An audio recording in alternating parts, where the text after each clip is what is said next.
तो आज का जो मेरा जो विषय है वो है बुद्ध कौन है? बुद्ध कौन है, कहाँ पाए जाते हैं और हम किस तरह से बुद्ध के संपर्क में आ सकते हैं। तो ये मेरा एक छोटा-सा एक विषय मैंने प्रयास करूँगा मैं आप लोगों के बीच में रखने का और उम्मीद है कि आप मुझे इसका अच्छा रिस्पॉन्स देंगे। तो सबसे पहले ही जो सवाल होता है कि बुद्ध कौन है?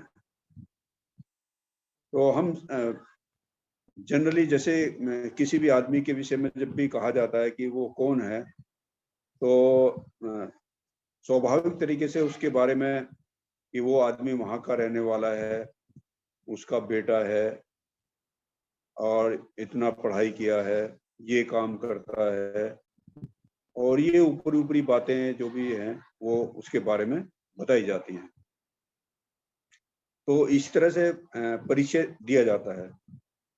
अभी जैसे हमारे सामने जब बुद्ध आते हैं, तो बुद्ध कौन है? तो ये बहुत ही गहन विषय है कि बुद्ध को समझने के लिए, बुद्ध को बुद्ध बुद्ध को जानने के लिए, तो ये बहुत ही कठिन है कि हम बुद्ध को कैसे जानें कि बुद्ध किसे कहते हैं और कहाँ रहते हैं और हम कैसे उनके संपर्क में आ सकते हैं। तो ऐसा तो मैं थोड़ा-सा पीछे के इतिहास में जाऊँगा, बुद्धकालीन इतिहास में बुद्ध को जानने के लिए कि बुद्ध कौन है। तो जैसा कि हम सब जानते हैं कि शुद्धोधन के पुत्र थे और महामाया की कोख से पैदा हुए सिद्धार्थ और बाल्यावस्था में बहुत ही अच्छी अवस्था राजघराने में पैदा हुए और धीरे-धीरे बड़े हुए तो उन्होंने और बहुत सारी ऐसी घटनाएँ घटी वो जैसे कि बाबा साहब ने वो पानी का वर्णन का ज़िक्र किया कि पानी के बँटवारे को लेकर के शाक्य कोलियों का युद्ध हुआ। उसमें फिर फाइनल डिसीजन जो है कि युद्ध द्वारा ही उसको अ, इसका निर्णय कर लिया जाए कि पानी का इस्तेमाल पहले कौन करेगा। तो बुद्ध युद्ध के खिलाफ थे और उनको जो है इस तरह से बाहर जाने का या कहना चाहिए एक तरह से एक नई खोज का रास्ता उनको मिल गया और वो अपना राजपाट छोड़ करके वो चले जाते हैं और जब जाते हैं तो उनके साथ में उनको जैसे पता लगता है एक जब उनका नामकरण होता है तो उनके 5 भिक्षु 5 जो ब्राह्मण होते हैं उनको जब जैसे ही पता लगता है कि हाँ आज अ, सिद्धार्थ ने गृह त्याग कर लिया है, तो वो भी फिर उसकी सेवा में के लिए उनको खोजते-खोजते उनके पास चले जाते हैं। उन्होंने देखा कि बुद्ध काफ़ी तपस्या करने में काफ़ी लीन है, काफ़ी अच्छा। तो उन्हें भी बहुत अच्छा लगा कि कोई नई मार्ग, कोई नया खोज ज़रूर करेंगे। ऐसा सिद्धार्थ के बारे में उनको विश्वास था, जैसे भविष्यवाणी की गई थी।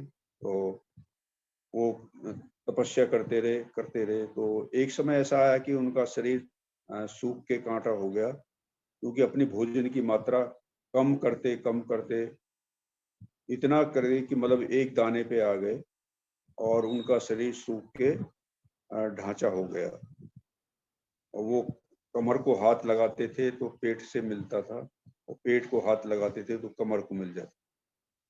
इतना सूख के हो गया और इतने कमज़ोर हो गए थे कि वो खड़े हो नहीं पाते थे। तो एक बार क्या हुआ कि वहाँ पर एक मनौती माँग रखी थी सुजाता नाम की जो कन्या थी कि मेरे पुत्र रत्न होगा तो मैं खीर खिलाऊँगी। तो वो जैसे ही खीर अर्पण करने वो जाती है तो उन्हें देखा पेड़ के नीचे साक्षात भगवान बैठे हुए हैं और उन्होंने खीर उनको अर्पण करी। वो खीर जैसे ही सिद्धार्थ ने लिया और उसको ग्रहण कर लिया ग्रहण करते के साथ ही फिर वो जो उनके 5 साथी थे उनको देख रहे थे, तो उन्होंने कहा कि जो तपश्चर्या का जो कठिन जीवन है वो सिद्धार्थ से सहन नहीं हुआ या ये कर नहीं पा रहे, तो इसलिए उसको मतलब ये पथभ्रष्ट हो गए हैं और उनको छोड़कर वे चले जाते हैं। तो जब उनको छोड़ के वो चले जाते हैं तब सिद्धार्थ ने निर्णय किया कि अपने मन में उन्होंने सोचा कि यदि मैं इसी तरह तपस्या करता रहा तो एक दिन मेरे जो प्राण हैं शरीर से वो निकल जाएंगे, क्योंकि शरीर को ऊर्जा नहीं मिलेगी तो मैं तपस्या ठीक से कर नहीं पाऊंगा या खोज नहीं कर पाऊंगा।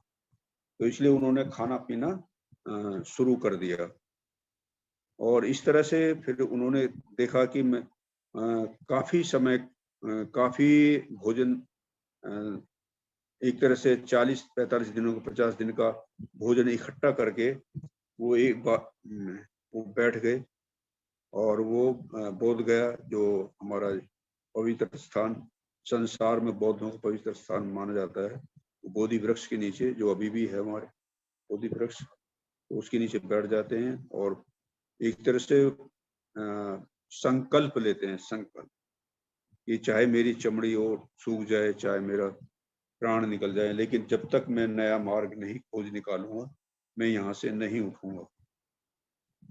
तो इस तरह से जो सिद्धार्थ हैं वो एक प्रतिज्ञा करके वो बैठते हैं और फिर एक नए मार्ग की खोज करते हैं। उन्होंने देखा कि जो नया मार्ग है वो धीरे धीरे उनके कुछ वो समझ में आ रहा है और कुछ समय के बाद उन्होंने देखा कि वो नया मार्ग उनको समझ में आने लगा और फिर जब पूरी तरह वो उस मार्ग को समझ गए, जो अस्तित्व का सत्य दर्शन क्या होता है, तो उसको पूरी तरह जब आत्मसात कर लिया, करने के बाद उन्होंने देखा कि ये जो मुझे नया मार्ग मिला है तो ये वास्तव में बहुत ही निराला है और यदि मैं लोगों को इसके बारे में बताऊंगा तो लोगों को पता नहीं समझ में आएगा कि नहीं आएगा और कहीं ऐसा ना हो कि मैं उन लोगों को बताऊं और उनको समझ में ना आए, मेरी ऊर्जा भी खराब हो और उनको निराशा हो। तो ये सोचने के बाद फिर उन्होंने फिर उसके बारे में चिंतन किया कि इसके लिए मुझे क्या किया जाए। मुझे स्वयं ही अपने लिए आनंदित रहना चाहिए कि मुझे नया मार्ग मिला है, उसमें मुझे अपने आप को आनंदित करना चाहिए या लोगों को भी बांटना चाहिए। तो ये सोचने के बाद फिर उन्होंने एक ब्रह्म संपत्ति मतलब स्वयं की सहमति आई, मतलब अपने आप ही उन्होंने सोचा तो नहीं, मुझे लोगों के लिए भलाई के लिए, लोगों के पुरुषार्थ के लिए ये दुनिया में एक नया मार्ग जो मैंने आविष्कार किया है और जिसका एक तरह से मेरा इस मार्ग का कोई गुरु नहीं है, मैं स्वयं इसका जन्मदाता हूँ, तो मुझे लोगों को भलाई के लिए आगे आना चाहिए। तो फिर उन्होंने सोचा कि मैं इस संसार में किन लोगों को मतलब ये नया मार्ग बता सकता हूँ। तो तथागत बुद्ध को, जो सिद्धार्थ से वो ट्रांसफॉर्म होकर बुद्ध बन गए थे, तो उन्होंने अपनी दृष्टि डाली संसार में। तो जैसे एक एग्जाम्पल के द्वारा एक तालाब का एग्जाम्पल लिया जाता है, तो तालाब में जैसे वो पुष्प खिले रहते हैं, तो कुछ पुष्प तो ऐसे होते हैं कि वो खिलने ही वाले होते हैं, मतलब कभी नीचे पानी में रहते हैं, कोई थोड़े कभी उभर आते हैं। कुछ कुछ बहुत ही थोड़े पुष्प ऐसे हैं जो ऊपर पानी से खिले हुए हैं और कुछ पुष्प ऐसे हैं कि जो पूरे नीचे पानी के अंदर ही हैं, वो निकल नहीं पा रहे। तो इस तरह से भगवान बुद्ध ने देखा कि 3 तरह की मानसिक अवस्था के लोग इस दुनिया में हैं। तो 3 तरह की मानसिक अवस्था का जो है प्रयोग जो है वो एक तालाब में पुष्प कैसे खिलते हैं इसके माध्यम से उन्होंने देखा। उन्होंने देखा कि कुछ ऐसे लोग हैं जो बहुत ही सांसारिक हैं, जो दलदल में पूरी तरह संसारी हैं, उनके निकलने के चांस आध्यात्मिकता की तरफ या संसार से ऊपर उठ के सोचने का कोई चांस नहीं है, तो वो इस तरह के लोग हैं। कुछ ऐसे लोग हैं जो थोड़ा-थोड़ा पानी से थोड़ा-सा ऊपर उठने का प्रयास कर रहे हैं और खिलने का प्रयास कर रहे हैं। तो ऐसे लोग कभी-कभी संसारी हैं और कभी-कभी आध्यात्मिक लोग हैं। तो मतलब कभी तो जैसे हम यहाँ क्लास में बैठे हैं, हम प्रवचन सुन रहे हैं सभी लोग, तो इस समय क्या है कि सभी को एक आध्यात्मिकता या बौद्ध धर्म का जो मार्ग है वो अच्छा लग रहा है, और जब हम यहाँ से हट जाएँगे फिर हम संसारी हो जाते हैं। तो इस तरह के लोग की कैटेगरी आती है। तीसरी कैटेगरी ऐसे लोगों की है जो पूर्णतः खिले हुए हैं, मतलब उनको संसारिकता से संसार से का जो अट्रैक्शन है, यह संसार जो अपनी तरफ ग्रेविटेशन की तरह, आकर्षण की तरह खींचता है अपनी तरफ को, उस आकर्षण से वे लोग मुक्त हो चुके हैं। तो वो लोग मतलब वो ऐसे ऐसे लोग भी मतलब हमारे संसार में हैं। तो ऐसे और उन्होंने देखा कि इनको थोड़ा-सा भी यदि मार्ग बता दिया जाए, तो ये और खिल जाएँगे और पूरी तरह से मुक्त हो जाएँगे। तो ये सोच करके उन्होंने देखा कि मैं किसको इस मार्ग को, तो सबसे पहले तो उनका ध्यान आया तो आलार कालम, जो उनके गुरु रहे, उद्धव पुत्र का ध्यान आया, जो जा चुके थे, संसार छोड़ के जा चुके थे। फिर उन्हें अपने 5 शिष्य का याद आया कि उन्होंने मुझे बहुत सेवा करी, मैं उनको ये नया मार्ग बताऊँगा। तो रास्ते में मतलब जैसे वो वहाँ से चलने का प्रयास करते हैं कि अ, उन्होंने पता लगाया कि कहाँ पर हैं, तो उन्होंने देखा कि मृगदाय वन जो सारनाथ में है, तो मृगदाय वन इसलिए कहते हैं कि वहाँ पर जो हिरण होते हैं, तो वो मृग कहते हैं उनको। तो वो वहाँ पर बहुत बड़ा वन था, तो ज़्यादा मृग होने के कारण उसको मृगदाय वन के नाम से उसे जाना जाता था। तो वहाँ पर वे पाँचों शिष्य रहते हैं। तो लेकिन वहाँ से बोध गया से सारनाथ तक की दूरी काफ़ी दूरी है, लगभग मैं समझता हूँ लगभग 250 किलोमीटर के करीब आसपास होगी। तो बुद्ध जैसे ही वहाँ से निकलते हैं तो रास्ते में उनको एक ऊपक नाम का एक जो जैन साधु, क्योंकि जैन धर्म जो है भगवान बुद्ध के धर्म से थोड़ा पहले आया, और मैं ये कह सकता हूँ कि लगभग 53 या 54 साल पहले जैन धर्म का मतलब जन्म हुआ। और जब वो ऊपक उनको देखता है कि सामने से ये जो व्यक्ति आ रहा है, तो ये बिल्कुल ही बहुत ही मतलब अद्भुत व्यक्ति है, और ऐसा लगता है कि ये कोई जैसे देव आत्मा आ रही है, पुण्य आत्मा आ रही है, और ये इस लोक का व्यक्ति नहीं है, क्योंकि बहुत ही नई नई एक तरह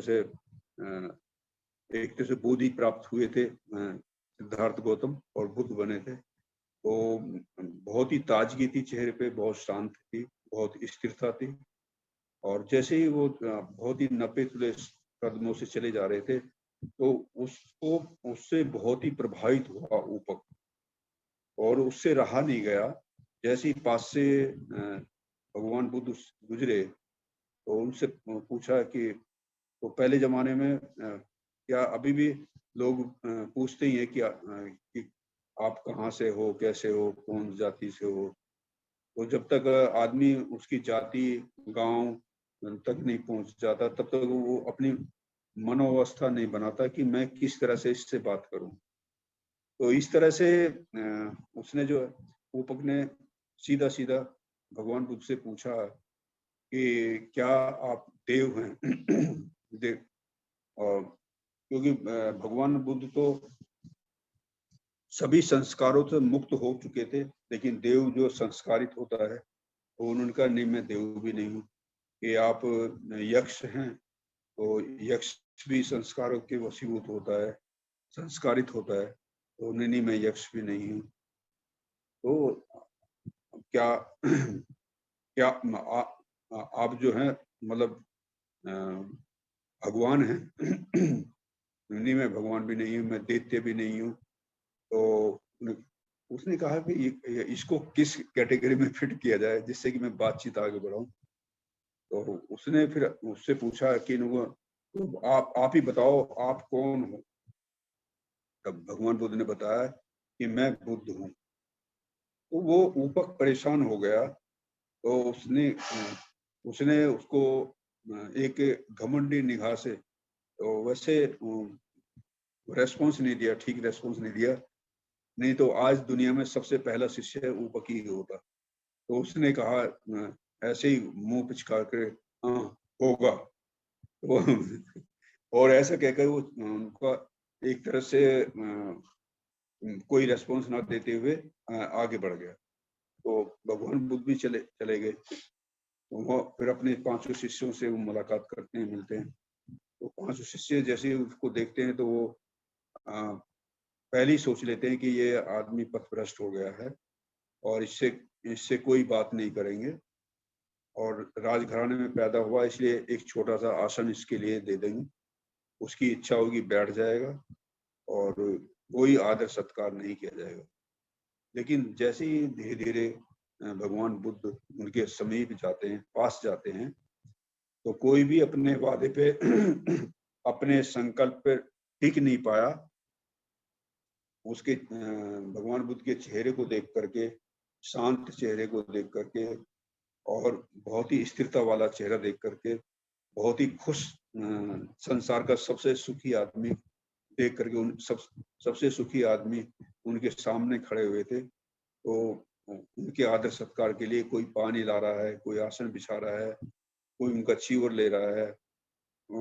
तो सभी उनकी आओ भगत में लग गए और उनको बैठने के लिए आसन दिया, बैठाया, उनके पैर धोए और उसके बाद उन्होंने वहां से शुरुआत करते गया कि आप तो उसमें क्या कि अपने से छोटी उम्र के, क्योंकि जो सिद्धार्थ जो थे उन सबसे कम उम्र के थे, तो कम उम्र के आदमी को आयुष्मान कह के पुकारते हैं, आयुष्मान।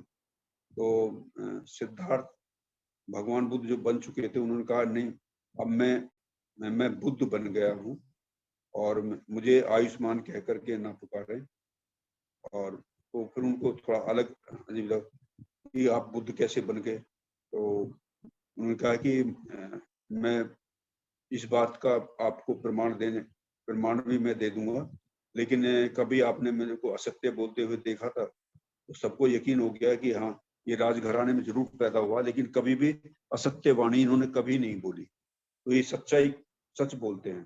तो उनको यकीन करके उन्होंने फिर उन्होंने अपनी सारे वहां से धम्म चक्र प्रवर्तन आया। पहला जो धम्म चक्र है वो जैसे आर्य अष्टांगिक मार्ग, वो जो अस्तित्व का सत्य दर्शन, तो वहां से शुरुआत मतलब भगवान बुद्ध ने शुरू की।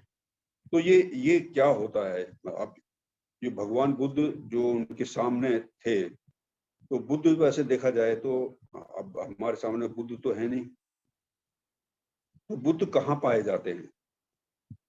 बुद्ध जो है ना तो आपको बौद्ध विहारों में मिलेंगे बुद्ध, उनके प्रतीक के रूप में मूर्ति मिलेगी, फोटो मिलेगी बुद्ध की मिलेगी, लेकिन बुद्ध नहीं मिलेगा।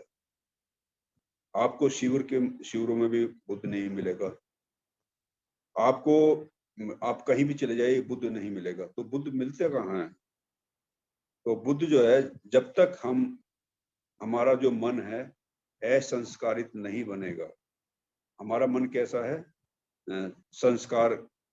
संस्कारों पे आधारित हमारा मन काम करता है, और जब हमारा मन असंस्कारित बनेगा तो उस समय हमें बुद्ध के दर्शन होंगे। बुद्ध के दर्शन मतलब हम जो है, हमारा मन हमारे अपने संपर्क में आएगा, क्योंकि जब तक हमारा मन हमारे संपर्क में नहीं आएगा तो हम सही मायने में बुद्ध के संपर्क में नहीं आ सकते। तो बुद्ध के संपर्क में आने के लिए ही हमें क्या काम करना पड़ेगा? हमें अपने मन को असंस्कारित करना पड़ेगा। अभी संस्कार क्या है? संस्कार के ऊपर मेरे कई बार प्रवचन देता हूँ मैं, कि संस्कार में क्या, मन पे पड़ी हुई छाप। तो शुरू से ही हमारे बचपन से बहुत सारे संस्कार हमारे मन पे डाल दिए जाते हैं, जैसे मतलब जाति के संस्कार होते हैं हिंदू व्यवस्था के हिसाब, आपकी जाति ये है, उसकी जाति ये है, और तो ये ऊंच नीच ग्रेडेशन, जातिवाद, वर्ण व्यवस्था, तो इस ढांचे में डालने क्या है कि ये हमारे अंदर क्या है, ये संस्कार पड़ गया है कि हम ऐसे हैं, और हमने भी मान लिया कि हम ऐसे हैं। तो इस तरह से ये संस्कार के वशीभूत होकर के हम ये सारे काम करते हैं।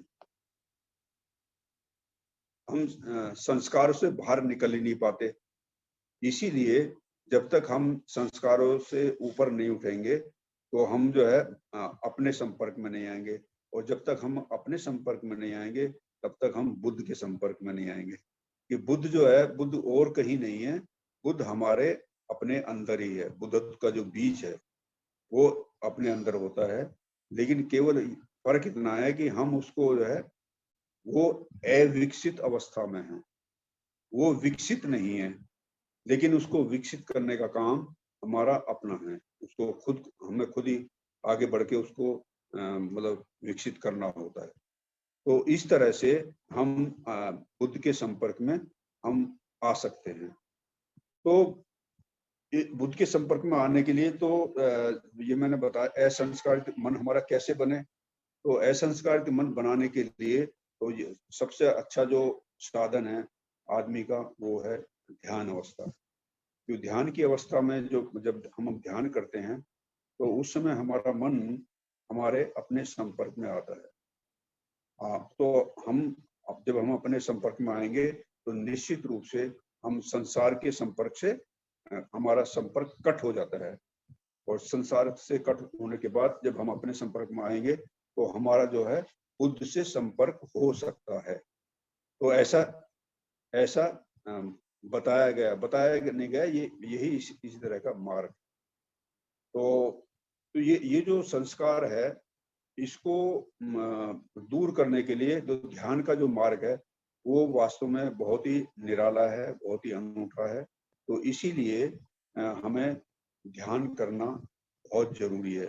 अब ध्यान का सीधा सा मतलब ये है कि वर्तमान में रहने का अभ्यास, जैसे कि मैं बताया करता हूँ।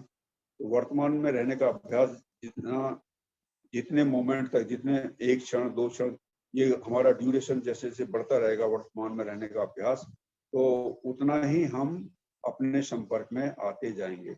और जब धीरे धीरे जब हम अपने संपर्क में आएंगे तो निश्चित रूप से हम बुद्ध के संपर्क में आएंगे। तो ये फिर बुद्ध है क्या? तो बुद्ध जो है एक उच्च मानसिक अवस्था है। तो ये मानसिक अवस्था किस तरह से काम करती है या किस तरह से हम इसके संपर्क में आ सकते हैं। तो जैसे कि हमें पता है कि जैसे बौद्ध धर्म में जो सबसे जो महान तत्व होता है वो मैत्री का तत्व होता है। अगर मैत्री है तो निश्चित रूप से सारे बौद्ध धर्म के सारे अच्छे गुण हमारे बीच में आ सकते हैं। Thank you. हमारे बीच में आ सकते हैं, और उसी से सारे अच्छे गुण जुड़े हुए हैं। जैसे मतलब हम मैत्री का जो हमारा जो गुण है वो जैसे आएगा तो उससे क्या है कि हमारी हेल्पिंग नेचर बनेगी, हम दूसरों की मदद करने का हमारे अंदर वो एक इच्छा जागृत होगी। क्योंकि मैत्री का जो मेन गुण होता ही है कि हम दूसरों की मदद करने की इच्छा। और ये कब आती है? जब दूसरे आदमी को मतलब दुखी देखते हैं, दुख के संपर्क में जैसे ही मैत्री होती है तो उसमें नेक्स्ट गुण जो करुणा का है, करुणा का उद्गम हो जाता है। और करुणा का मतलब करुणा क्या है? वो एक्शन करती है, वो लोगों की हेल्प करने के लिए आगे आ जाती है, इसे करुणा कहते हैं। और जब उसके लिए हम आगे बढ़ के काम करने के लिए मतलब मदद करने के लिए, तो उसके बाद जो तीसरा तत्व है वो कहलाता उत्साह, वीर्य। तो उससे क्या है, एक जो हम अच्छे काम करते हैं तो उस एक एनर्जेटिक बन जाते हैं हम, ऊर्जा का निर्माण होता है, और भी ज्यादा अच्छे काम करने के लिए मन करता है। क्योंकि हमें जो रोकती है वो नेगेटिव एनर्जी रोकती है, नेगेटिव फोर्स हमें अच्छे काम करने के लिए रोकती है। और जब हमारे अंदर ये पॉजिटिव ऊर्जा जैसे जैसे डेवलप होगी पॉजिटिव ऊर्जा जैसे जैसे डेवलप होगी तो हमारा निश्चित रूप से हमारा विकास होगा। और उसके बाद जो है लास्ट में आती है प्रज्ञा। तो प्रज्ञा का जो तत्व है प्रज्ञा जो है वो क्या है, वो एक अनुभव है हमारा, मतलब अच्छे काम करने का। तो इस तरह से हम हमारा जो है, जो बुद्ध के साथ जो हमारा संपर्क है, बुद्ध के साथ जो हमारा एक तरह से तालमेल है, या बुद्ध के संपर्क में हम आ सकते हैं, इस तरह से आ सकते हैं ध्यान के माध्यम से। ध्यान के माध्यम से क्या है कि हमारी जो जो नेगेटिव ऊर्जा है, जो नेगेटिव ऊर्जा वो धीरे धीरे क्या कम होती जाएगी। और नेगेटिव ऊर्जा जैसे जैसे कम होगी तो वो उसके उसके बाद जो है एक समय ऐसा आएगा कि पॉजिटिव ऊर्जा का हमारे अंदर एक तरह से आगमन हो जाता है। तो हम ये देखते हैं कि मतलब जब नेगेटिव ऊर्जा जाने के बाद पॉजिटिव ऊर्जा आती है, और पॉजिटिव ऊर्जा जो है यही सही मायने में हमें बुद्ध का दर्शन कराती है। हम बुद्ध के संपर्क में आ जाते हैं। तो बुद्ध के संपर्क में जैसे जैसे हम आएंगे तो वैसे वैसे ही हमारा जो है सकारात्मक जो एक तरह से प्रवाह, एक तरह एनर्जी का प्रवाह, वो धीरे धीरे बढ़ता जाएगा और बढ़ता जाएगा। एक समय ऐसा आएगा कि हम उसमें इस तरह से एक पारंगत हो जाएंगे कि हमारे अंदर बहुत सारी जो बीमारियां हैं, हम सब जानते हैं कि नेगेटिविटी के कारण ही हमारे अंदर बहुत सारे रोग, जो हमारे मानसिक रोग हैं, वो हमारे शरीर पे भारी पड़ते हैं। और हमारा शरीर बीमार होता ही इसीलिए है कि हमारे अंदर जो हमारी नेगेटिविटी है, जो अकुशल भावनाएं हैं, वो हमें निश्चित रूप से हमें बीमार करती हैं। और जब मन बीमार होता है तो उसका असर हमारे शरीर पर जाता है, और शरीर बीमार हो जाता है तो फिर उसका जो इलाज ट्रीटमेंट जो है, वो मन का ट्रीटमेंट करोगे तो निश्चित रूप से शरीर भी अच्छा हो जाएगा। तो इन्हीं शब्दों के साथ मैंने आज जो अपना जो बुद्ध कौन है और कहाँ रहते हैं, तो ये बुद्ध और कहीं नहीं, ये बुद्ध हमारे अपने पास ही रहते हैं, हमारे अपने अंदर ही रहते हैं। लेकिन इसका जो बीज रूप है वो बहुत ही सूक्ष्म उसमें रहता है, और उसी को हमें डेवलप करना होता है। तो इस तरह से अपने अपने जो बुद्ध को बीज रूप में जो हमारे अंदर है उसको डेवलप करना है। इन्हीं शब्दों के साथ मैं यहीं पर विराम देता हूँ। धन्यवाद।